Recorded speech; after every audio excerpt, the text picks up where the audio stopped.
Askok gogoratuko dituzuen bi aizpa hauek. Naiara eta Oiane dira, aurreko urteko Arrapazank zenako talde irabazleetako bat osatzen dute. Antzerkian erakutsi zuten naturaltasun eta freskotasunarekin iluratuta utzi zituzten gure epaimaikideak. Orain beraiekin egon gara, egun haietan bizitako esperientziaz hitz egiteko, eta irabazi zuten 1.500 euroko bono sariarekin zer egin duten jakiteko. Aurrera iratze! Arratsaldeon neskak, hemen gaude pasan urteko Arrapazank estenako irabazleekin ere eta Oiane, arratsaldeon. Kaixo. Zelan, neskak? Oso ondo. Hemen gaude berriro ere Bilborroken, zelako oroitzapenak ekartzen dizkizu Tokionek? Oso oroitzapen onak. Finaletik eta entzeguetatik eta guzti. Dena hemen egiten zenuten? Lehenengo kastina egin gendun beste lekun baten Begoñan. Aha. Baina bigarren kastina ja hemen eta finala be. Finala hemen, ezta? Eta kontatu apurtxu bat, pasan urtean zer egin zenuten zuek? Guk esketz bat prestatu genduan. Antzerkia orduan.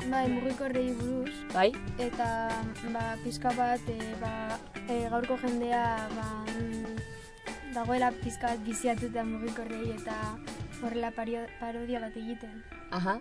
Bai. Eta norek asmatu zuen testua? Zuetako bietako nork? Ideia Oianerena izan zen. Bai. Eta bera idatzi zuen gidoia eta prestatu zuen idei orokoa eta eman zuen forma. Aha. Orduan bion artean moldatu eta azkenean estenera eraman zenuten, ezta? Bai. Eta zergatik erabaki zenuten antzerki bat egitea eta ez dantza edo magia edo? Guri, txikitatik gustatu zaigu antzestea eta horregatik pentsatu gendun etorri zenean Arrapazankeko pertsona bat gure ikastolara pentsatu gendun egitea antzeslan bat bion artean eta hori.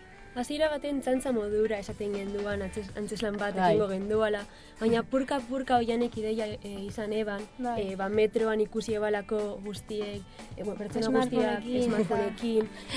Bai, idazten hasi ginen eta klaro, guztiak forma hartu eban eta azkenean esan genduan zergatik ez. Eginen behar da, ezta? Bai. Orduan hasiera baten hasi zineten broma txantxa bat modura, eta azkenean irabazi. Bai. Espero zenuten? Horrela izatea? Txantxa batetik... Gainera gure lehenengo urtea izan zen, biona. Bai? Bai. Nik ez nuen ezagutzen Arrapazank, aurretik? Aurretik ez nuen ezagutzen. Pentsatzen zenuten irabaztea, edo? Oso nivel ona egoan, eta batzuk oso ondo dantza egiten eben, eta denetarik egoan beraz, oso zaila zan irabaztea. Eta lagunak eta familiak eta zer esan zizuten? Guztiak zoriontzen. Bai, ezta? WhatsAppetik eta horrela. Ileni eta Ugaitzek entzeguetan ze aholku edo ematen zizkizueten? Ekspresiboagoak izatea eta, naturalitatez hitz egitea eta horrela. Gure arteko mugimendua, gehien bat izan zen esenatokian mugimendua, klaro, testua ondo ikasita geunkan, baina gauza zen testu horri be kolorea emotea. Eta, klaro, hori izan zen. Eta espazio erabiltzea eta. Hori da. Bai, eta aholko horiek zer? Ondo etorri zitzaizki zueten edo... Bai, oso baliagarriak izan Bai, ziren. finalerako denak hemen euki... Bai. Eta, zein izan zen lehiak eta oso neukizen duen momenturik urduriena edo... Noiz egon zineten urduri gehien? Niretzat behintzat finalean, gure izenak esan zutenean egiteko gure antzeslana. Bai. Nik jarri nintzen oso urduri, baina gero seginenean antzesten niri pizka bat nervioak kendu zitzaizkidan. Aha. Eta zuri? Niri berdina gertatzen jat. Agian justo antzestu baino lehen urduri nago, baina esenatokira irtetzen nazanean da lasaitzen nazala. Gozatzen, ezta? Bai, hori da. Orduan hasiera batean bai, baina gero ja... Oso ondo. Galaren eguna nola gogoratzen duzue? Hasieratik finalera, ordu bete edo lehenago joan ginean, entzeguak egiteko... 3 ordu horrela, ziren 2 ordu eta erdi. Zer, pase bat osorik egiteko edo?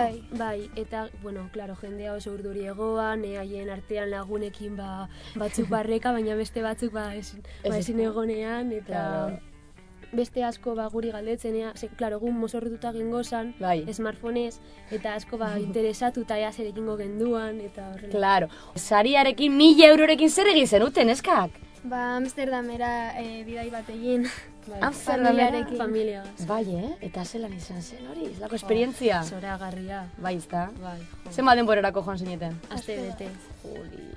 Osa, que saria ondo disfrutasutu zenduten, Oso ondo. Ze ondo. Eta aurten bezer, barriro apuntatzeko prest edo zelan? Ba, oingoz ez daukagu ideiarik, ze, klaro, pasaden urteko ideia izan zen bat batekoa eta... Bai. Originala oso, Bai. Bueno, eta, klaro, zerbait buratzen baiaku, ba, prestatuko dugu, baina bestela. Eta zuen lagunak zer asko apuntatuko dira edo zer entzun duzu hortik? Bai, nire klaseko jendea apuntatuko da dantza egitera eta horrela. Eta gainera aurten nobedade berri bat. Bai. Bi talde bezala, junior eta senior, badakizu ez zer? Bai. Nola izango den? Ba, usteot, 9 urtetik Bai. 13 edo. Hori da, eta? 13tik 18. 14, bai, hori da, 18. Hori da. Eta zer irutzen zaizue hau, bi talde gotarena? Hobea da, ze horrela gazteek parte hartu aldabe, ze bestela nagusiekin, ba, ezin dabe konpetitu. Claro, ez da berdina 9 urteko bat eta 18 urteko batek euki dezaken esperientzia, ez da? Bai. Ba, bueno, neskak, eskerrik asko eta sorte hon, egiten duzuenarekin. Eskerrik asko. Vale, venga. Agur. Agur. Agur.